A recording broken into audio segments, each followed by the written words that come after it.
Bien, vamos a ver, abra todo el mundo el libro Dinero, Crédito Bancario y Ciclos Económicos, capítulo 3, que voy a comprobar que lo han leído. Venga, por favor. Shh. Todo el mundo que abra su libro, capítulo 3.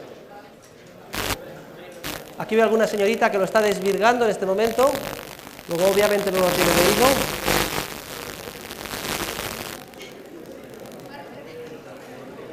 Para hoy había que haber leído el capítulo 3 y tienen ya que empezar a leer el capítulo 4. Sobre el capítulo 4, vayan rápidamente, cojan las ideas esenciales, no se preocupen por las matemáticas, aunque es una álgebra muy sencilla, que no le debe de costar ningún trabajo. Luego, este fin de semana, todo el mundo leyendo el capítulo 4, que esto va rápido, señores.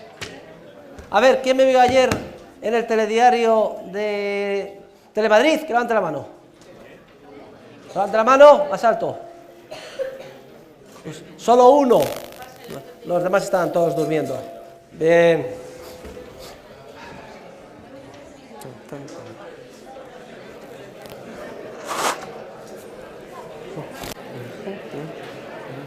Shh.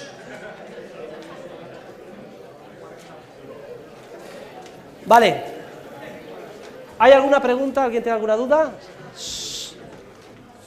Bueno, por tanto, hay que ponerse al día en las lecturas, lo que significa el capítulo 3, el capítulo 4 y ya ir empezando el 5, pero el 3 y el 4 a toda velocidad y subrayando. Venga, abran por el capítulo 3 que quiero ver. Rápido, señores, abran todos por el capítulo 3. Ahí está subrayado.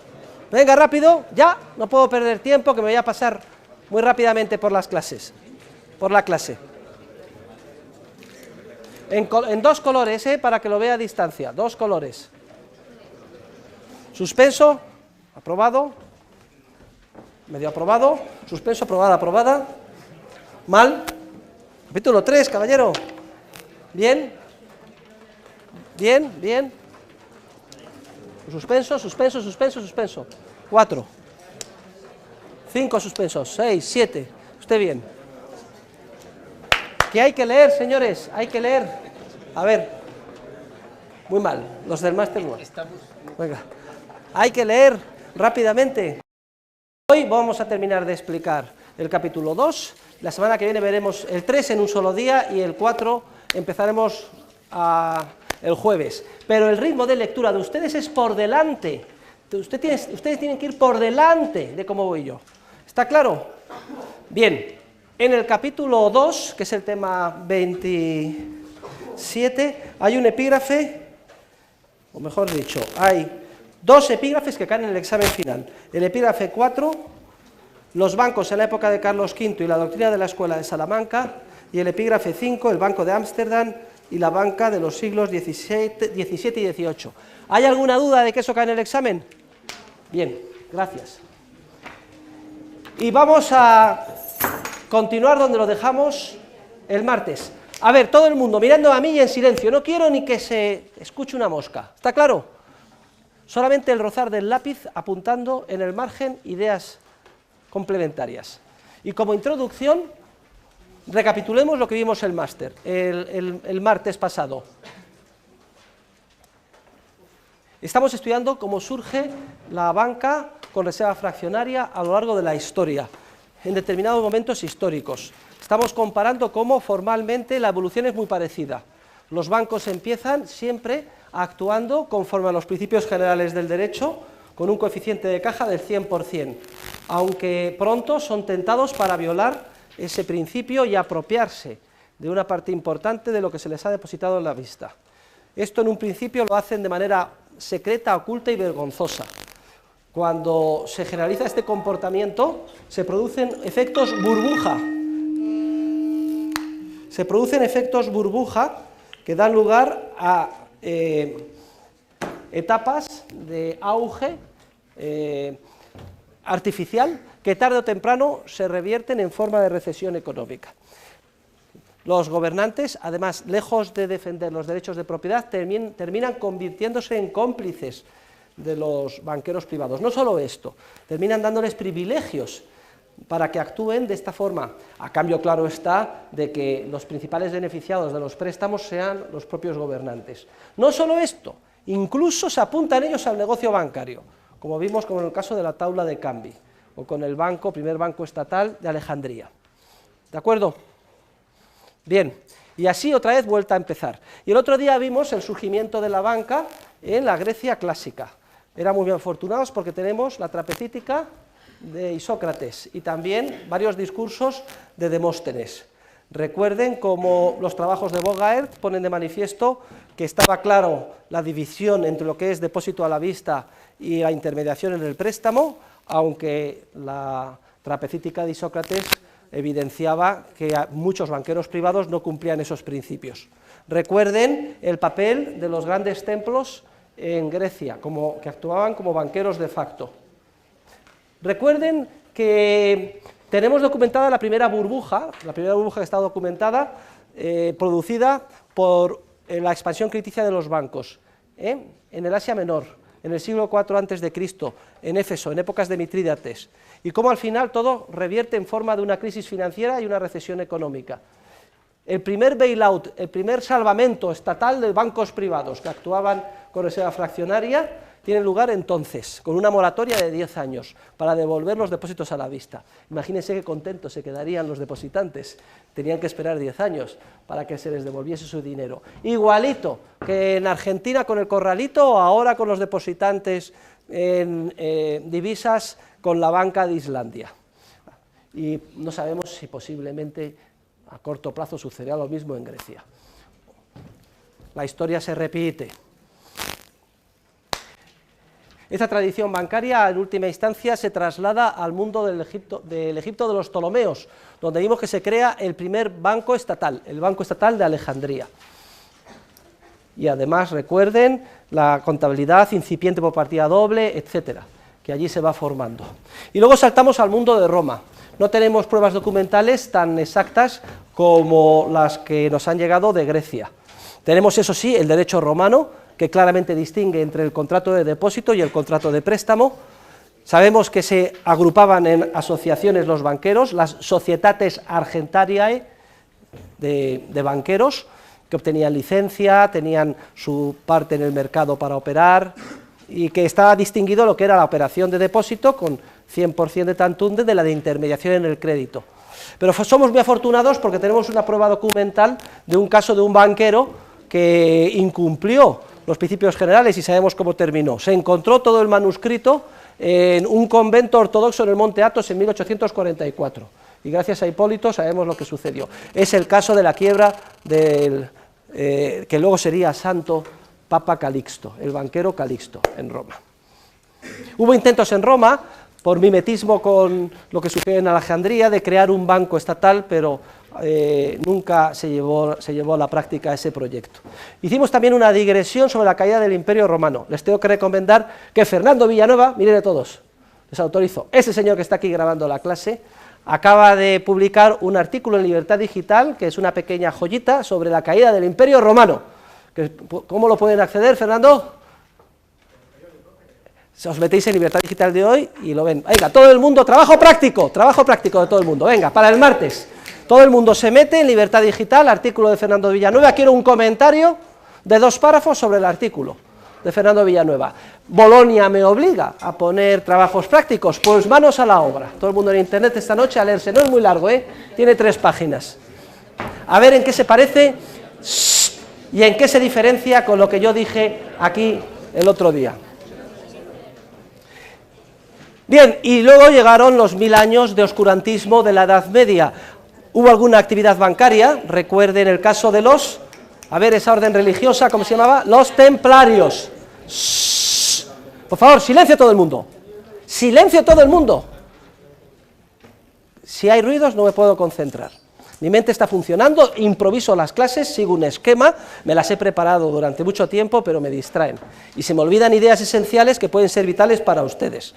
Y hablamos de los templarios, cómo fue disuelta la orden, y ya llegamos a la Baja Edad Media, comienzo del Renacimiento. Las ciudades del mundo mediterráneo, concretamente en el Adriático y en Italia, Venecia, Pisa, Florencia. Hay un resurgimiento de la actividad mercantil y con ello, con ese resurgimiento de la banca. Y tenemos ya pruebas documentales de una burbuja en el siglo XIV, gracias al catedrático italiano Carlo Maria Cipolla, y lo que sucedió entonces. Actuaban con reserva fraccionaria, los banqueros privados en Florencia, se generó una burbuja, hubo una crisis financiera, pérdida de confianza, todos los bancos quebraron y una profunda recesión, que además se superpuso con la peste, la época de la danza macabra. Y creo que es aquí donde nos quedamos, con una observación muy importante que he dejado para el final.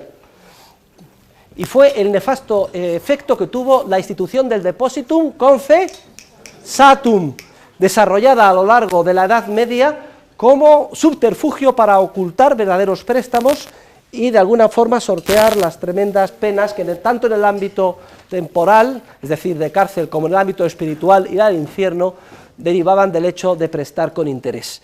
Entonces se vestían los préstamos de depósito. Y esto, que fue útil en la práctica para permitir los préstamos, sin embargo, desdibujó completamente la clarísima diferencia que hay entre lo que es un contrato de depósito a la vista y un contrato de préstamo, y que hemos estudiado en el capítulo 1. Y no es de extrañar que los primeros que se aprovecharon de esa confusión fueron los propios banqueros. Y en gran medida hoy somos víctimas de esta confusión doctrinal, que también en última instancia tiene su origen en un error, que es la prohibición canónica de lo que se llamaba la usura, es decir, el préstamo con interés. Pero vamos a meternos en el túnel del tiempo y dar dos saltitos de 150 a 200 años, señores, y llegamos al siglo XVI. Y en el siglo XVI hay una nueva potencia pujante que es España, o mejor diríamos, con Menéndez Pelayo, las Españas. Se conquista América y se produce una tremenda afluencia de metales preciosos. No vamos a entrar en si fueron robados o no, la mayor parte de ellos sí, fruto del expolio. No vamos a entrar comparando el modelo de colonización español con el modelo de colonización portugués, el portugués mucho más comercial, menos violento, por decirlo de alguna forma. Pero el caso es que el centro de gravedad del mundo mercantil europeo pasa de las ciudades italianas a España, y concretamente a Sevilla, que de alguna forma monopoliza la llegada de esos metales preciosos a través de la casa de contratación.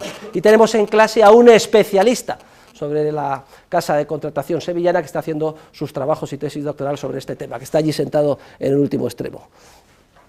Levante la mano, que nos vea. Venga, venga, muy bien, perfecto. Muy bien. No es de extrañar, por tanto, que los principales banqueros se cambiaran su localización o surgieran en Sevilla. Y somos muy afortunados porque gracias a la labor de un catedrático sevillano que murió casi centenario y que dio nombre a esta institución hasta que se convirtió en la Universidad Rey Juan Carlos. ¿Cómo se llamaba este centro de Vicálvaro antes de ser la Universidad Rey Juan Carlos? Centro de Estudios Don Ramón Carande. Muy bien, pues Ramón Carande, catedrático de Economía Política y Hacienda Pública en la Universidad de Sevilla, fue autor de un libro que les recomiendo a todos ustedes, 3 volúmenes, la última edición editorial Crítica, 800 páginas cada volumen, vienen encafetados en este fin de semana, se lo leen, es apasionante, vamos, mucho más que Águila Roja, que por cierto lo pueden esta noche. ¿Quién ve Águila Roja? Levante la mano. Yo forzado por mi esposa, porque llego muy tarde a la hora de cenar. Cada vez está más truculenta Águila Roja, no sé por qué. Pues es más o menos de la misma época. Ramón Carande, señores, descubre en sus investigaciones en la Casa de Contratación de Sevilla una relación de banqueros quebrados. Y gracias a esto, es capaz de culminar su magna obra que se titula Carlos V y sus banqueros. Vayan a la página 67, todo el mundo del libro, página 67, que es aquí donde lo vamos a retomar. La verdad es que fue una suerte que descubriera esta relación de banqueros preparada con motivo de la incautación de metales preciosos que se llevó a cabo en el año 1545. Miren, aquí se juntó el hambre con las ganas de comer. Por un lado, los banqueros privados que recibían en depósito los metales preciosos provenientes de América, que eran propiedad de los comerciantes particulares. Ya saben que una parte era para la corona, pero otra parte eran para los descubridores y para los comerciantes, amadores de naves, etcétera, y lo depositaban en los bancos. Y los banqueros privados, pues como todos, en un principio empezaron actuando de manera más o menos honesta, manteniendo el tantundem, pero enseguida empezaron a caer en la tentación de apropiarse de una parte significativa para sus negocios particulares, pues relacionados con el comercio, el armamento de naves para comerciar con América, seguros, etcétera. Pero es que además la hacienda pública española estaba en una situación siempre desequilibrada, por decirlo suavemente. Carlos V inicia unos proyectos absolutamente desproporcionados, consistentes primero en conseguir el imperio, para lo cual necesitó desembolsar, había que de alguna manera pagar a los electores, y para eso se endeudó hasta las cejas con los banqueros, aparte de todo su programa imperial alocado por Europa. Llegó a España siendo extranjero y al final se convirtió en más papista que el Papa, y nos implicó en unos costes, unos gastos públicos desproporcionados, que le llevaron a una situación de penuria continuada y crónica, y cuando no tenía ninguna otra posibilidad, recurrió a apropiarse del dinero allí donde se encontraba. ¿Y dónde se encontraba? Pues depositado en las cuentas de los bancos, depositado en las cajas de los banqueros en Sevilla. ¿Y qué hacía? Pues llegaba, expropiaba el oro y dejaba un papel que decía, vale por un pagaré forzoso a la corona, al X%, 4, 5, 6% de interés. Entonces, por eso les digo que se juntó el hambre con las ganas de comer, porque si por un lado ya estaban tentados por sí los banqueros privados para apropiarse de una parte del dinero depositado a la vista para sus negocios particulares, pero por otro lado la experiencia les demostraba que cada X tiempo llegaban los oficiales o los funcionarios del rey y les quitaban el dinero que tenían depositado, que era de los depositantes, a cambio de un papel que decía que quedaba convertido en un préstamo forzoso a la corona, la consecuencia es obvia. Antes de que vengan los funcionarios del rey y se lleven el dinero de mis clientes, me lo voy a llevar yo mismo. Y así se produce un proceso de desarrollo bancario con reserva fraccionaria en Sevilla, que da lugar a en una etapa previa, como siempre, un proceso de creación, de expansión crediticia, de creación de medios de pago de la nada, que es el que estudiaremos con detalle en el capítulo 4, que da lugar durante unos años inicialmente a una euforia artificial tremenda, que se superpone con la que ya de por sí generó la afluencia de metales preciosos en España. Miren, los crecimientos monetarios son regalos envenenados. España en gran parte entró en decadencia económica profunda, de la que no se ha recuperado hasta prácticamente ayer, como consecuencia del daño tremendo que supuso ese crecimiento monetario. La llegada de metales preciosos a España hacía que tuviera un impacto tremendo sobre los precios de España, que crecían enormemente como consecuencia de la devaluación o disminución del poder adquisitivo de la unidad monetaria, cuya oferta se multiplicó. Hamilton ha estudiado que a lo largo de un siglo la cantidad de dinero, en términos de oro y plata, se duplicó. Desde el punto de vista de hoy parece una inflación de juego de niños, pero desde el punto de vista de entonces fue enormemente distorsionadora. Al crecer tanto los precios en España, no era interesante comprar productos de la península ibérica, sino era mucho más competitivo y más barato comprarlos de fuera, con lo cual quedaron arrasados los negocios, las empresas, los comercios de nuestro país. No era rentable, el que quería montar algo no podía competir, ni con los tejidos de Flandes, ni con el armamento que se importaba de Francia, Italia, etc. Y al final pues quedaron arruinados los españoles. Solo había 3 destinos a los que uno pudiera recurrir: iglesia, mar o casa real. Meterse en la iglesia, ya saben ustedes el cardenal Mendoza, qué personaje tan simpático, de Águila Roja.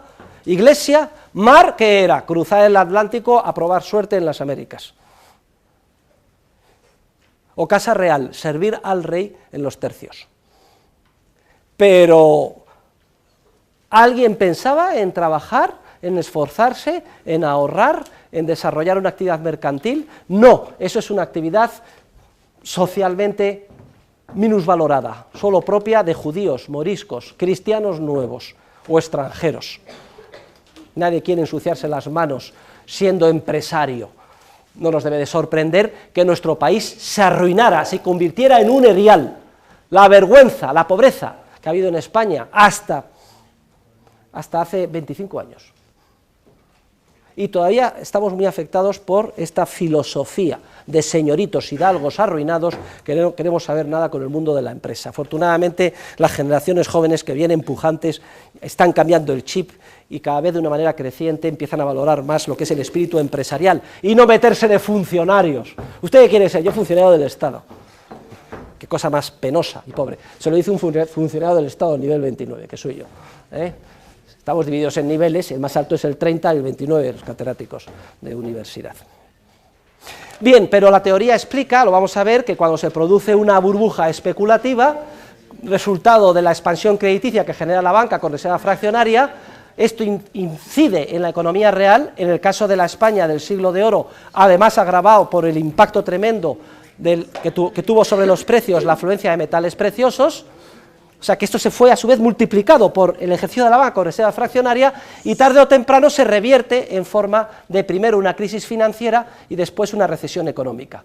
Y está documentado en el trabajo de Ramón Carande cómo prácticamente todos los bancos en Sevilla quebraron. Él tiene pruebas documentales y estudia la evolución mercantil de banqueros como Cristóbal Francisquín, Diego Martínez, Juan Íñiguez y Octavio de Negrón. Todos ellos quebraron. Los Espinosa, que fueron otros banqueros muy importantes, quiebran en el año 1579, terminan con sus huesos en la cárcel, todos los socios. Domingo de Lizarrazas quiebra en 1553, al no poder hacer frente al pago de 6,5 millones de maravedís que se le habían depositado a la vista. Pedro de Morga, que comenzó a operar en 1553, quebró 22 años después, en la segunda bancarrota de Felipe II. Y es emocionante ver el estudio de Ramón Carande con todos los banqueros que analizan y cuáles son sus vicisitudes y cómo todos ellos son arrasados en la crisis de la segunda mitad, que se produce, la crisis económica y financiera en la segunda mitad del siglo XVI. Hay una referencia de Thomas Gresham, que vino a Sevilla con unos pagarés para retirar unas cantidades de dinero, y él, Gresham, que se hizo muy famoso, luego famosa ley de Gresham, la moneda mala expulsa a la buena, que se atesora, y hablaremos de ello, es un caso típico de fijación de precios máximos, que se queja y dice, como la verdad, como retire yo este dinero de Sevilla, con las letras que traigo, estoy seguro que suspenden pagos todos los bancos de Sevilla, y eso que Sevilla es, no se sorprendía a él, el centro financiero más importante del mundo. Sevilla era como Nueva York, como Wall Street, hoy en día. Decía, como vaya a retirar este dinero, se hunde Wall Street. Pues efectivamente, igual que se ha hundido Wall Street, hace un año se hundió Sevilla.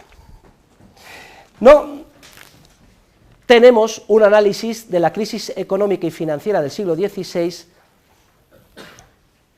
detallado, porque Ramón Carande era un economista institucional, estudió en Alemania, con los grandes catedráticos de la escuela histórica alemana, y por tanto deja mucho que desear su teoría subyacente interpretativa de lo que pasó, prácticamente que carece de teoría. Es un buen historiador sin teoría, si es que se puede ser buen historiador sin teoría. Pero afortunadamente tenemos los trabajos de Carlo Maria Cipolla. Cipolla significa en italiano el señor cebolla, para que ustedes lo sepan, cipolla se escribe, Cipolla se pronuncia y significa cebolla. No sé por qué se ríe usted, señorita. Bien. Y de la misma manera que estudia la banca Cipolla en Florencia en el siglo XIV, también sigue con el mismo ámbito de investigación en el siglo XVI.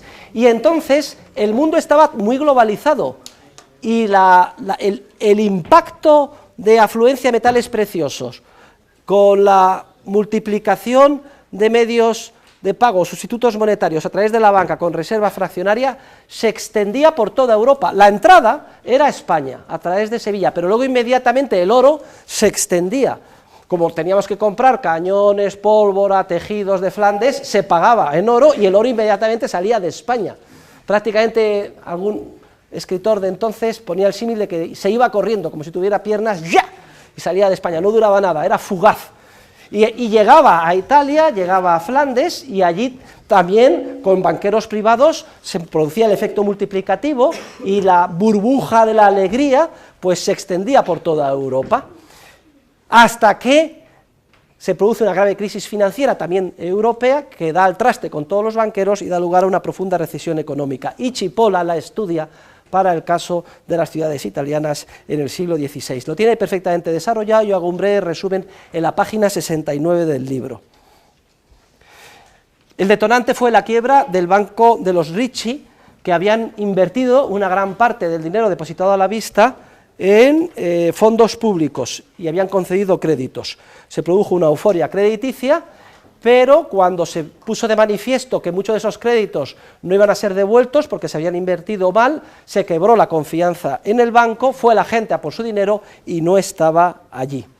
Es curiosísimo leer los diferentes bandos de los responsables, de los gobernantes de entonces. Están analizados uno a uno por Cipolla en su trabajo.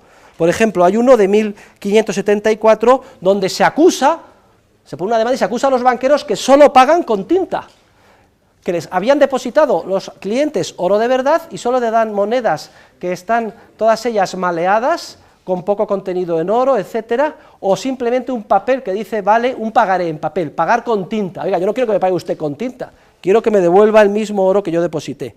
Los artesanos no pudieron retirar sus depósitos. Como consecuencia de ello, en cascada, no pudieron pagar sus deudas, no podían pagar los salarios. Se produjo una fortísima contracción del crédito, mancamento de la creencia, una contracción del crédito. En última instancia, una profunda crisis económica, crisis financiera primero, con la quiebra de todos los bancos, y una profunda recesión económica, que se extendió por toda Europa y que dio al traste con todos los banqueros en Sevilla.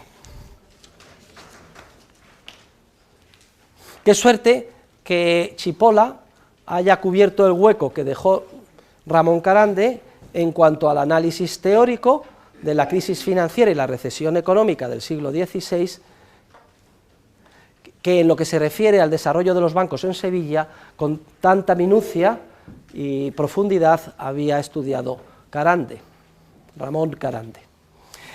Pero no solo somos afortunados de que Cipolla en nuestros días haya cubierto este gap, también somos afortunados porque hubo unas mentes muy agudas que fueron testigos de excepción de todos estos fenómenos, que fueron los escolásticos de nuestro siglo de oro español, catedráticos, casi todos ellos de teología, filosofía o derecho, centrados en torno a la Universidad de Salamanca, Coimbra y aledaños, y que fueron los primeros científicos que teorizaron sobre lo que estaba sucediendo. Y a estudiar la Escuela de Salamanca y el negocio bancario dedicamos las páginas 70 y siguientes de mi libro. Vayan todos a la página 70 y siguientes de mi libro. Y una de las contribuciones, de las que yo estoy más orgulloso, de las humildes contribuciones de un servidor, es haber analizado a fondo cuáles fueron las aportaciones a la teoría bancaria por parte de nuestros escolásticos del siglo de oro. Y al final, recapitulando, uno llega a la conclusión de que fueron en gran medida precursores de los teóricos de la Escuela Austriaca de Economía. Vamos a verlo brevemente, vamos a ver las aportaciones, sobre todo de estos pensadores que estaban, digamos, agrupados en torno a dos escuelas que yo creo que se pueden distinguir claramente y que de alguna forma son precursoras de las que después se denominarían escuela monetaria, currency school, y escuela bancaria, banking school, en la Inglaterra del siglo XIX, es decir, de 300 años después. Y estos pensadores hacen unas contribuciones importantísimas, muchas de las cuales trágicamente se olvidan y no son redescubiertas por los teóricos de la economía hasta 3 o 4 siglos después.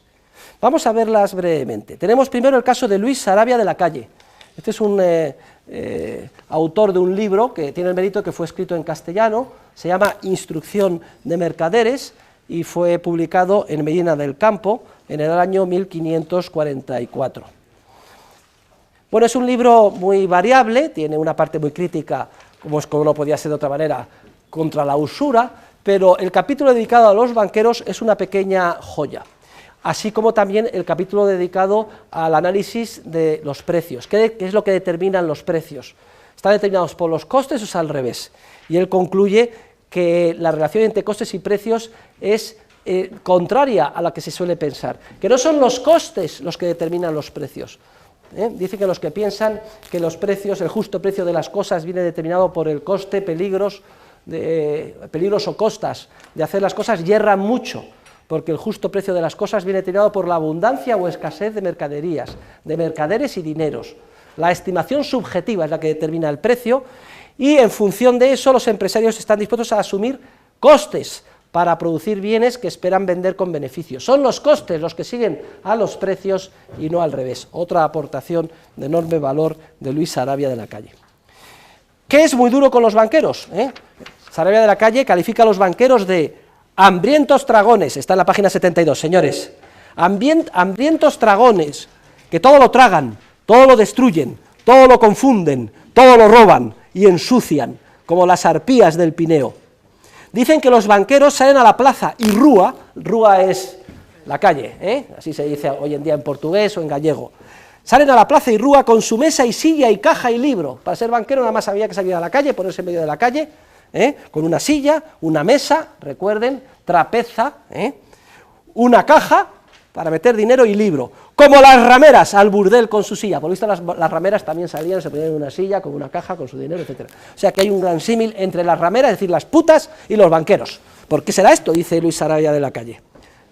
Sarabia de la Calle, con muy buen criterio jurídico, manifiesta que es incompatible con la naturaleza del depósito de dinero el percibir interés, porque en todo caso, si damos dinero en guarda o custodia, será el cliente el que tenga que pagar algo al guardador por ese trabajo. Dice que si recibimos interés del banquero es que estamos haciendo una operación que no es la de depósito, que estamos aceptando implícitamente que el banquero preste el dinero. Y eso es un contrato radicalmente distinto del contrato de préstamo. Y entonces, fíjense ustedes cómo razona él. Dice que el que hace esto comete un pecado, por tanto, irá al infierno en su caso. Incluso el cliente que hace este depósito, dice, no le libra de culpa, es decir, de pecado, al menos venial, por encomendar el depósito de su dinero a quien sabe que no le ha de guardar su depósito, sino le ha de gastar su dinero, como quien encomienda la doncella al lujurioso y el manjar al goloso. Oiga usted, depositante, no sea idiota. Si usted deposita su dinero y recibe un interés a cambio, no se haga el despistado, no mire para otro lado, porque es imposible que le paguen algo a no ser que se estén apropiando de una parte de su dinero y prestándolo. De nada vale decir, no, yo lo he entregado en depósito, y luego incluso cuando vas a pedir el dinero, si no está allí, gritar, llorar, rasgarte las vestiduras, porque en última instancia tú eres el primero y principal responsable al haber mirado para otro lado. Esto es como si yo a un guardaespaldas le dejo en guarda o custodia la virtud de mi hija, y luego le digo, eso sí, ponla a producir, porque necesito que me pagues como consecuencia de su trabajo 1000 euros todos los días, y miro para otro lado. Si luego resulta que me entero que la ha prostituido, el principal culpable soy yo, por haber encomendado la doncella al lujurioso, o como el que entrega a un niño pequeño un pastel de rica miel diciéndole, oye, aquí tienes el pastel, guárdamelo, y luego miro para otro lado. Ese pastel va a durar menos que un pastel a la salida de un colegio, como decimos en un castellano, porque los niños son muy golosos y no van a poder resistir la tentación. Es clarísima, por tanto, la doctrina de Sarabia de la Calle, que además la expone con mucha gracia, aparte de con mucho ingenio, y sigue de cerca el desarrollo teórico jurisprudencial que ya vimos en la época de los jurisconsultos romanos. Otra cosa en la que incide Sarabia de la Calle es los enormes beneficios que ganan los banqueros privados. Fíjense lo que dice. Y ya que dice que el banquero debía de recibir un salario pequeño y moderado del depositante. Y sin embargo, no solo no reciben salario, pagan interés y además que ganan muchísimo dinero. ¿Cómo es esto posible? Porque negocian apropiándose de los depósitos en todo tipo de actividades. Dice, y ya que recibiese de salario, había de ser moderado, con el cual os sustentásedes, y no tan excesivos robos con que hacéis casas superbas, y compráis ricas heredades, tenéis excesivas costas de familia, muchos criados, hacéis grandes banquetes, y vestís tan costosamente, especialmente que cuando os asentastes a logrear érades pobres y dejasteis oficios pobres. ¿Cómo es esto que los banqueros empiezan de pobres y en muy poco tiempo se convierten en millonarios? Y además desarrolla una incipiente teoría del ciclo, porque explica cómo los banqueros dan lugar a una expansión artificial que tarde o temprano da al traste con todo. Critica, dice que como consecuencia de la actividad de los banqueros, la gente compra como si hubiera más dinero del que en realidad hay. Dice, de todo lo cual es notorio son principio y ocasión estos logreros, los banqueros, porque a no los haber, cada uno trataría con su dinero en lo que pudiese, y no en más, y así valdrían las cosas en su justo precio, y no se cargaría más de lo que valen al contado. Se da cuenta de que la banca con reserva fraccionaria multiplica los medios de pago y hace que los precios suban, por tanto el justo precio queda distorsionado. Está uno dispuesto a pagar mucho más de lo que en realidad se hubiera pagado si no hubiera existido el sistema de banca con reserva fraccionaria. Otro escolástico, otra mente genial de este periodo, es el caso de Martín de Azpilcueta. Martín de Azpilcueta fue pariente, primo segundo, de San Francisco Javier, y nació en Navarra, también se le conoce con el nombre de Doctor Navarro. Escribe un comentario resolutorio de cambios y un manual de confesores. Es curioso, estos manuales de confesores pues explican los diferentes pecados con las diferentes circunstancias, y los sacerdotes lo tenían que estudiar para poder confesar y ver cuál era el tipo de pecado y luego la penitencia que tenían que poner, etc. Y el desarrollo explicativo de los posibles pecados en relación con la actividad mercantil incorpora, en el caso del doctor Navarro, desde luego verdaderos análisis de teoría económica muy profunda. Azpilcueta es famoso además porque no fue el primero en enunciar la teoría cuantitativa del valor. La primera enunciación se la debemos a Nicolás Copérnico, si no me falla la memoria, en un libro titulado Monetae Cudendae Ratio. La teoría cuantitativa del valor es una teoría burda que explica que cuando aumenta la cantidad de dinero, a igualdad de circunstancias, disminuye su poder adquisitivo, es decir, suben los precios. Ya veremos que esta teoría tiene un fondo de verdad, pero que oculta lo más importante, y es que los precios suben, pero en diferente proporción unos que otros, es decir, que lo importante más que la subida del nivel general de precios es la revolución en los precios relativos, cómo el dinero se inyecta por diferentes lugares y cómo esto distorsiona la economía real, ya lo veremos. Pero Azpilcueta fue capaz de enunciar con mucho más detalle la teoría cuantitativa del valor porque fue testigo presencial del impacto enorme que tuvo la afluencia masiva de metales preciosos en la España de su época. En lo que se refiere al negocio bancario, él es el escolástico que de manera más clara distingue los dos contratos radicalmente distintos. El que llama el contrato de cambio por guarda, estoy en el último párrafo de la página 74, que consiste en que el banquero cambiador sea guarda, depositario y fiador de los dineros. Dice que es un contrato justo, legítimo y santo, y que hay que pagar al banquero por el esfuerzo que supone guardar, como un buen padre de familia, el dinero que se le da en custodia, y además los trabajos de contabilidad, etcétera, y pagar por cuenta de otro, etcétera. Y lo distingue clarísimamente de lo que es el contrato de préstamo. La conclusión es que los depositantes, según Martín de Azpilcueta, deben de pagar al depositario banquero, y nunca al revés.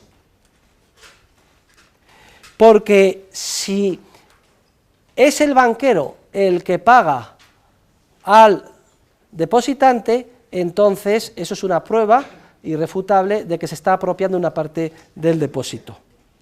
Y el doctor Navarro dice, acerca de este género de cambio, no solamente pecan los cambiadores, aun con obligación de restituir, los que les dan dinero para que los guarden y hagan lo susodicho, también pecan, porque saben que al recibir interés están, como decía Luis Sarabia de la Calle, dando la doncella al lujurioso.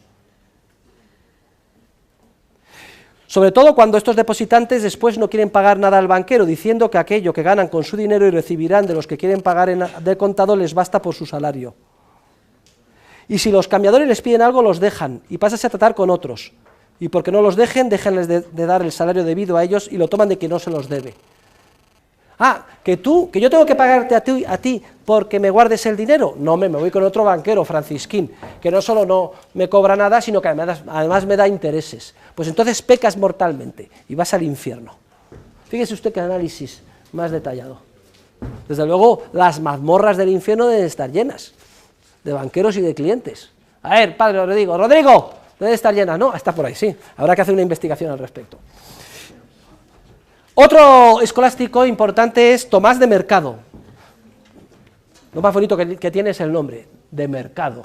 Escribe una suma de tratos y contratos que se publica en Sevilla en 1571, y él tiene un análisis muy parecido al anterior, pero escribe con mucha ironía. Fíjense ustedes con qué ironía. Dice que los banqueros en Sevilla son tan generosos, vamos, que son the little sisters of the poor, las hermanitas de los pobres.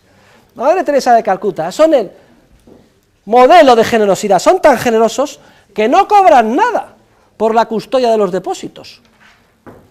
Los de esta ciudad, cierto, son realísimos e hidalgados, que ningún salario piden ni llevan.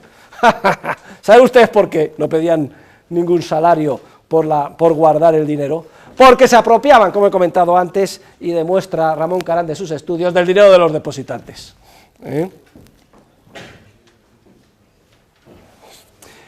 Tomás de Mercado dice también, han de entender, por favor, hay por ahí un rumor y me están distrayendo, todo el mundo callado. Han de entender los banqueros que no es suya sino ajena la moneda, y no es justo que por servirse de ella deje de servir a su dueño. La moneda es del depositante, y deben de guardar completamente el tantundem. Ahora, él reconoce que ningún banquero en Sevilla hacía eso, y entonces, ante esa situación de hecho, no sabe por dónde tirar, y al final llega a la siguiente conclusión, que los banqueros deben de someterse a dos principios básicos. Primero, no despojar tanto el banco que no puedan pagar luego los libramientos que vinieren. Lo segundo, no os metáis en negocios peligrosos, pues pecáis, aunque sucedan prósperamente, por el solo peligro que se pusieron de faltar y hacer grave daño a los que de ellos se confiaron. Ninguno de los banqueros hacía caso de estas recomendaciones. Pero es que, aunque hubieran hecho caso de esas recomendaciones, y aquí es donde falla Tomás de Mercado, el mero hecho de apropiarse de una parte del tantundem en un negocio, aunque sea seguro, ya es un delito de apropiación indebida. Y la observación de Tomás de Mercado debe entenderse más bien pues como el reconocimiento de un estado de hecho ante la situación generalizada de que ningún banquero en Sevilla mantenía el coeficiente de caja del 100%, entre otras cosas porque cada 2 por 3 venía el emperador y se llevaba todo, como he dicho antes. Dice, pues por lo menos, hijos, ya que os metéis en negocios que no sean arriesgados. Hay un segundo grupo de escolásticos que no son dominicos, sino que son más heterodoxos, por decirlo de alguna forma. Son los jesuitas, una orden muy pujante, fundada por San Ignacio de Loyola, que había tenido una visión, como saben ustedes, en Manresa había escrito sus ejercicios espirituales, es perseguido por la Inquisición, termina recalando en la Universidad de París, y allí unos jovenzuelos, encabezados por San Francisco Javier, los convencen, se van todos a Montmartre, y entonces deciden hacer una orden de estructura jerárquica militar, y presentarse a ponerse a disposición del Papa para ser mandado donde éste decida. En un principio querían ir a Tierra Santa, pero no puede ser porque hay grandes conflictos y al final pues se extienden, o son mandados gracias al rey de Portugal, como San Francisco Javier, hasta Asia, hasta Goa, etc.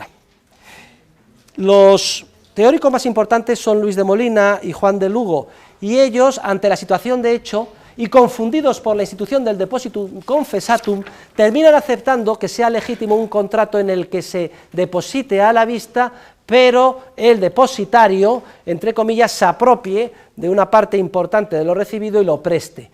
Incluso dice Juan de Lugo que eso es un préstamo en precario, o sea, yo te hago un préstamo, pero tú el prestatario lo recibes porque estás en precario. ¿Por qué estás en precario? Con la espada de Damocles. Porque en cualquier momento que te pida el dinero me lo tienes que devolver. Y ya sabemos que eso es un imposible desde el punto de vista teórico. Y lo único que exigen, siguiendo un poco la idea de Tomás de Mercado, es que no se meta uno en negocios peligrosos y que actúe con prudencia. Fíjense ustedes lo que escribe Luis de Molina. Dice, hay que advertir a los banqueros que pecan mortalmente, O sea, pecado mortal, ¡pum!, al infierno, toda la vida, toda la eternidad. Si el dinero que tienen en depósito lo comprometen en sus negocios en tal cantidad que se ven luego incapacitados para entregar en el momento oportuno las cantidades que los depositantes piden o mandan pagar con cargo al dinero que tienen depositado. Asimismo, pecan mortalmente si se dedican a negocios tales que corren el peligro de llegar a una situación en que no puedan pagar los depósitos. Por ejemplo, si envían tantas mercancías a ultramar que en caso de naufragar la nave o de que sea apresada por piratas, no les sea posible pagar los depósitos ni aun vendiendo su patrimonio. Y no solo pecan mortalmente cuando el negocio acaba mal, sino también aunque concluya favorablemente, y eso por razón del peligro a que se expusieron de causar daño a los depositantes y fiadores que ellos mismos aportaron para los depósitos. El problema con Luis de Molina, Juan de Lugo, Juan de Salas, es que no importa la prudencia con la que actúe un banquero, el cuidado que tenga sus inversiones, que en el momento en que se apropie de una sola unidad del dinero depositado, ya ha cometido un delito de apropiación indebida. En ese momento ya no tiene el 100% de taltundem, ya no puede garantizar la devolución de lo depositado en cualquier momento a sus depositantes. Aparte de todos los efectos que vamos a ver a lo largo del curso, de expansión crediticia, mala asignación de recursos, crisis ineludibles financieras y recesiones económicas. Chapó para nuestros escolásticos, que ven ustedes que están agrupados en torno a dos escuelas, una más laxa, la de los jesuitas, que acepta el negocio ilegítimo de los banqueros, y otra en torno a los dominicos, mucho más estricta, enraizada en los principios generales del derecho, tal y como fueron descubiertos por los jurisconsultos romanos y vimos en el capítulo 1. Muy bien, y hecha esta digresión, vamos ahora a pasar a la última parte del estudio histórico que estamos haciendo, y es el surgimiento de los grandes bancos nacionales o estatales a partir del siglo XVII. El más importante de todos ellos es el Banco de Ámsterdam. Después de una época de desconcierto y de desajustes de todo tipo monetario, se crea el Banco Municipal de Ámsterdam en el año 1609, con una obligación estatutaria de que se mantendrá en todo momento un coeficiente de caja del 100%. Dos burgomaestres, todos tendrán que ir regularmente, todas las semanas, a contar el oro en efectivo y ver en las cuentas de lo que se ha depositado y jurar, certificar bajo juramento que una y otra coinciden. Y el Banco de Ámsterdam, está demostrado documentalmente, se mantiene incólume, cumpliendo estos principios que exige el derecho durante 150 años. ¿Cuáles eran los ingresos del Banco de Ámsterdam? Pues un pequeño millelaje. ¿Sabe lo que significa un millelaje? Pues es igual que porcentaje, un tanto por ciento, millelaje es un tanto por mil de lo depositado, que era suficiente para pagar los gastos generales del banco y generar un pequeño beneficio. Un banco que durante siglo y medio actúa con estos principios generó una confianza inmensa en el sistema financiero. Además fue probada en diversas ocasiones en las que hubo pánicos. Por ejemplo, casi cuando el rey de Francia casi conquista Ámsterdam, van todos los mercaderes horrorizados a retirar su dinero y retiran sus depósitos hasta el último chelín en oro, sin ningún problema, porque tenía un coeficiente de caja del 100%, lo cual agrandó aún más el prestigio y la confianza en el Banco de Ámsterdam. Ámsterdam se convierte en la plaza financiera más segura e importante, y con ello Holanda en un centro económico que lidera toda la actividad mercantil de Europa, que es la envidia del resto de los países de Europa. Hasta tal punto que teóricos de la economía tan importantes como David Hume o Sir James Stewart o el propio Adam Smith no dejan de referirse a este prestigio del Banco de Ámsterdam, que actúa con un coeficiente de caja del 100%. Hume expresamente manifiesta que una economía de mercado exige un sistema bancario con coeficiente de caja del 100%, tal y como se actúa por parte del Banco de Ámsterdam en su época. Lo mismo con Sir James Stewart. Y Adam Smith era más proclive a aceptar la apropiación de los depósitos a la vista y la expansión crediticia con cargo a papel moneda sin respaldo. Pero pueden leer ustedes en La riqueza de las naciones, que es su obra cumbre, como los comentarios que hace sobre el Banco de Ámsterdam. Dice incluso que hubo un incendio a poco de crearse el banco y algunas monedas de oro se dañaron, y prueba de que mantenía el coeficiente de caja del 100% es que 100 años después algunas personas cuando iban a retirar su depósito les daban esas monedas pero un poco dobladas por el calor del incendio que había tenido lugar casi un siglo antes. Y tuvo tantísimo prestigio el Banco de Ámsterdam que se empiezan a formar una serie de bancos en el resto de Europa, todos ellos queriendo seguir el modelo del Banco de Ámsterdam. Y así sucede con el Banco de Hamburgo, con el Banco de Inglaterra y con el Banco de Estocolmo. Y también con el antecedente del Banco de España, que era el Banco de San Carlos. Yo tengo el original de los estatutos, de la escritura de fundación, una copia original, que me costó bastante dinero, por cierto, en una subasta, del Banco de San Carlos, y en uno de los artículos exactamente dice que se crea el Banco de San Carlos siguiendo el modelo del Banco de Ámsterdam en la plaza de Ámsterdam. Sin embargo, lamentablemente, ninguno de estos otros bancos fue fiel a su objetivo fundacional de mantener un coeficiente de caja del 100%.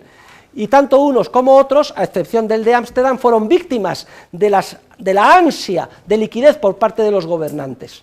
Terminaron actuando con reserva fraccionaria, induciendo burbujas, creando crisis al final financieras y profundas recesiones económicas. Así tenemos el caso del South Sea Bubble, la burbuja de los mares del sur, que asola toda la economía inglesa como consecuencia de la expansión artificial del crédito generada por el Banco de Inglaterra. Está estudiada con detalle en la página 89 y en la larga nota a pie de página de esa misma página. El Banco de Hamburgo también enseguida olvida sus principios, y en lo que se refiere al Banco de Estocolmo, que se crea en un principio de manera rigurosa, copiando la forma de actuar de Ámsterdam, con dos departamentos, uno de depósito y otro de préstamo, el de depósito al 100%, pues al final empieza a violar también, y el banco tiene dificultades, quiebra, y se convierte el Banco de Estocolmo en Banco Estatal de Suecia, en el año, tomen nota, de 1668. Este es el primer banco estatal oficialmente creado en la historia, 1668, Banco Estatal de Suecia. Y precisamente para celebrar el tercer centenario, los 300 años, el 300 cumpleaños del Banco Estatal de Suecia, en 1968 se crea el Premio Nobel de Economía, premio financiado por el Banco de Suecia, el Banco Central Sueco, porque Nobel, cuando crea los premios Nobel, no concibe que existe una cosa como la ciencia económica que merezca la pena de crear o dotar un premio Nobel para ello. La verdad es que sería muy discutible que el Premio Nobel de Economía tenga mérito el haber sido creado, sobre todo financiado por un banco corrupto y además de tipo estatal. ¿No les parece a ustedes? Vale. Hayek siempre decía que era muy escéptico de que el premio Nobel hiciera más bien que mal en el ámbito de la economía, porque había muchísimos errores, se daba a personas que no lo merecían y ello podía tener un efecto trágico. Cambió un poco de opinión cuando le dieron a él el premio Nobel, por cierto, en el año 1974. Y vamos a terminar con una novela policíaca.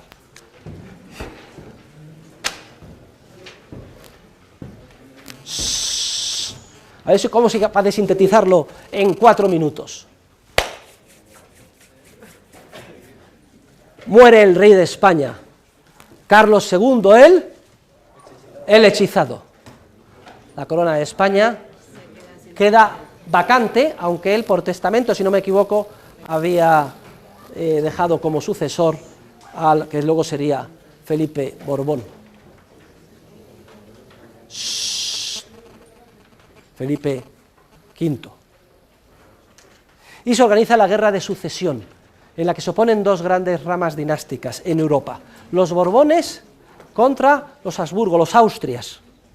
Y las diferentes potencias europeas pues toman posición. Inglaterra toma posición del lado de los Austrias. Una parte de España también, concretamente Cataluña, etc. Y España se convierte en centro de operaciones del conflicto bélico que lleva bastante tiempo.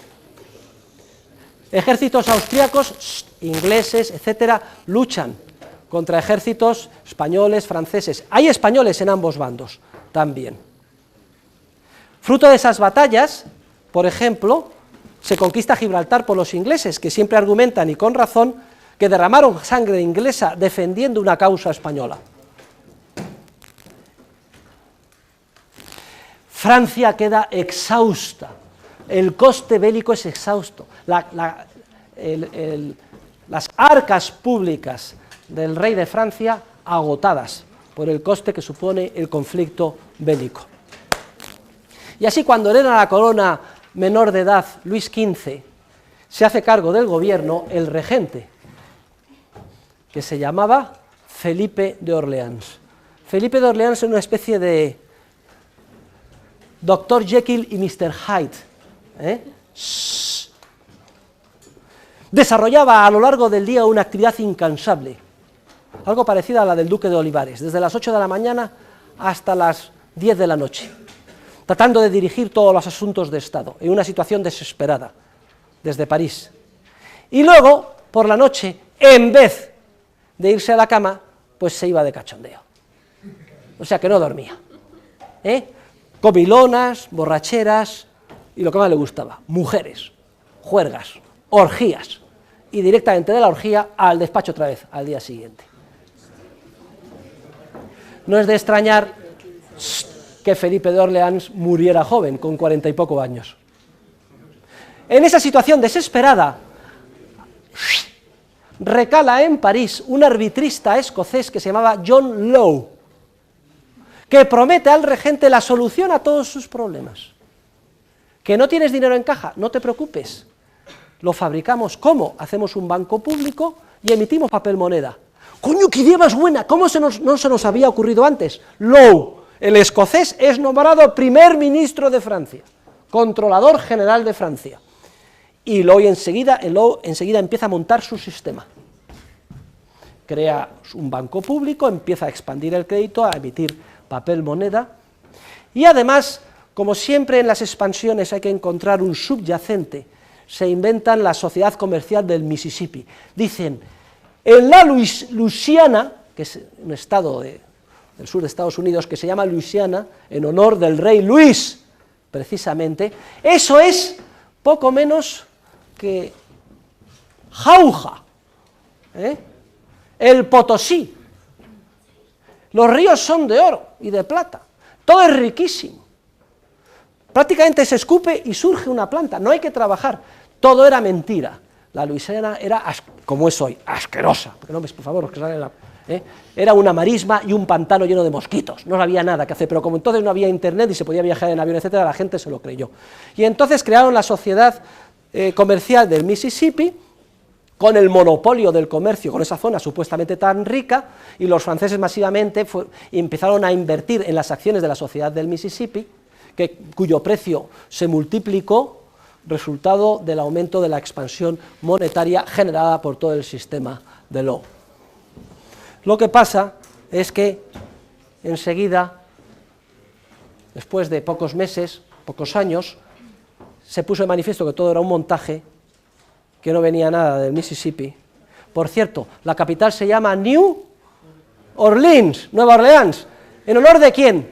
De Felipe de Orleans, el doctor Jekyll. Acuérdense siempre la imagen y luego las orgías nocturnas. Se desmorona todo el sistema, quiebra el banco, miles y miles de franceses se arruinan, hasta tal punto que en Francia durante muchos años, banquero, llamar a alguien banquero era como decirle, tú eres un hijo puta. Además, lo de hijo puta está muy de moda ahora en Madrid, porque parece que hay un hijo puta suelto, no se sabe dónde. Tú banquero, no, mira, llámame hijo puta, pero no me llames banquero. Fíjense ustedes cómo quedaron descaldados por el sistema. No sé, esto cuando salga seguro que me van a procesar. Cuando salga esto en internet, por favor, cortar, no seáis tan duros con el profesor. Fíjense cómo quedaron descaldados los franceses, que durante muchísimo tiempo, el mero hecho de referirse a la palabra banquero se consideraba de mal gusto y un insulto. Y todo se desmoronó. Y tenemos que hacer referencia, y con esto termino la clase, a un joven irlandés que tuvo que abandonar Irlanda cuando su familia fue expropiada por los protestantes ingleses. Era vivísimo, listísimo, y refugiarse en Francia y en España. Como hablaba inglés y era listísimo, resulta que terminó actuando como testaferro del ministro de Defensa inglés. Fíjense ustedes, los ingleses son muy prácticos. Yo soy protestante, te he expropiado a tu familia en Irlanda, pero venga, tú chaval que eres listo, te mando de testaferro mío en España. ¿Y para qué quería un testaferro el ministro de Defensa inglés en plena guerra de sucesión? Muy sencillo. Entonces, no era como ahora, sino que uno tenía la vida pública, miembro del Parlamento y del Gabinete, ministro de Defensa, en un conflicto internacional, y su vida privada, y montó un negociete que consistía en crear empresas para habituallar a los soldados ingleses en España. No les extraña a ustedes que una vez sí, otra también, no dispararan muy bien los fusiles, la pólvora no fuera de la mejor calidad. Este señor se enriqueció enormemente, porque la demanda pagada con cargo al Tesoro o al erario inglés era tremenda, y él era el proveedor, pero necesitaba un testaferro, y ese testaferro se llamaba Ricardo de Cantillon, Richard Cantillon, que desarrolló su actividad en España durante la Guerra de Sucesión. Hizo una pequeña fortuna, y luego recala en Francia, en París, y hereda de un tío suyo una pequeña casa de banca, que enseguida crece muchísimo porque se convierte en el banquero de moda y de los exiliados en Francia. ¡Shh! Caballero, no se va a enterar usted de lo que hizo Cantillon, que a lo mejor el día de mañana puede ser el secreto de su riqueza. No es así, es lo contrario. Verá con sus huesos en la cárcel si copia lo que hizo Cantillon. ¿Y saben ustedes lo que hizo Cantillon, que era un tío muy listo? Cantillon además es el fundador de la ciencia económica.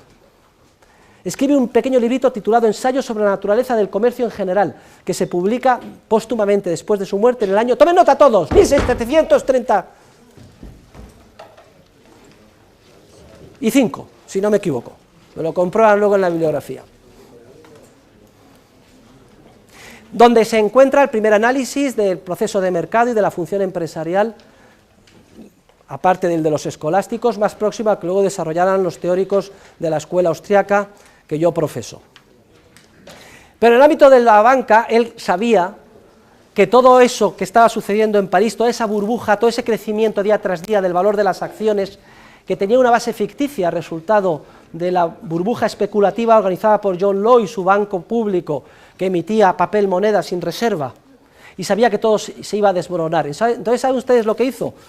No partió iniciativa de él, no necesitaba buscar idiotas, porque los idiotas abundaban, se dirigieron a él. Continuamente iba gente al banco a pedirle dinero prestado para comprar acciones de la sociedad Mississippi. Y él, bueno, si estáis locos, allá vosotros. Y él prestó cuantiosas sumas a muchos franceses para que las invirtieran en esas acciones que no dejaban de crecer. Y os encantaos, por fin han encontrado piedra filosofal, no hace falta trabajar, nos hacemos millonarios día a día, sin ningún esfuerzo. Sí, sí, decía Cantillon, te presto, pero a una condición, déjame como colateral en el banco, depositado de manera fungible, no distinguido número por número, las acciones que compras. Sí, no hay ningún problema, te las dejamos como colateral, como garantía. Vale, perfecto. Y entonces Cantillon, que era muy listo, justo en el momento en que casi las acciones habían alcanzado el precio máximo, ¿saben ustedes lo que hizo?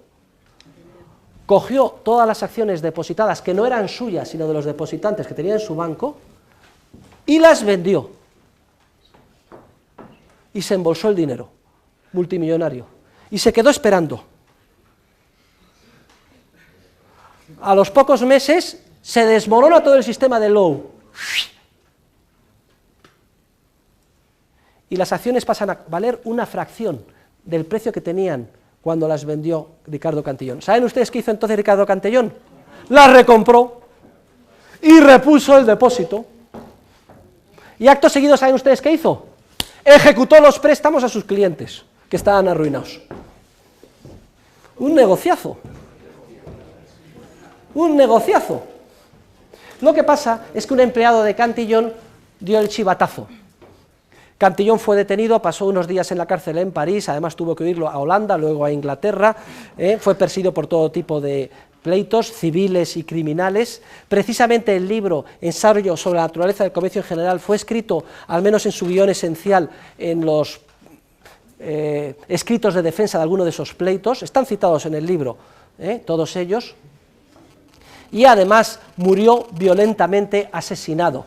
La versión oficial es que por su cocinero, para robarle, que después quemó la casa y el cadáver apareció calcinado.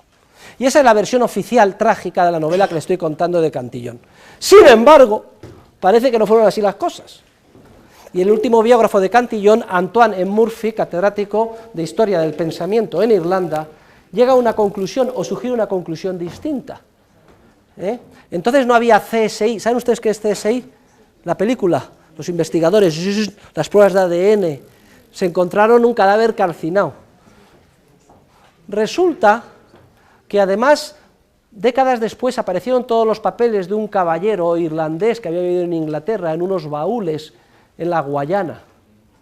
Si a esto añadimos que Cantillon vendió prácticamente toda su fortuna poco antes de morir, que los familiares de Cantillon no está ninguno triste por el fallecimiento, y que además el supuesto criminal no reunía el perfil de un criminal, parece ser que Cantillon, muy listo y rico, se quitó del medio.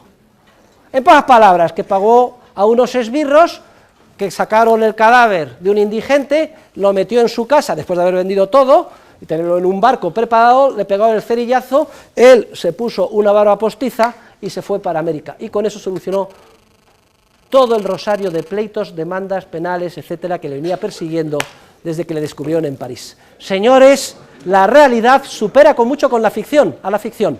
Muchas gracias a todos, los alumnos del máster para allá, los demás a ponerse al día en las clases.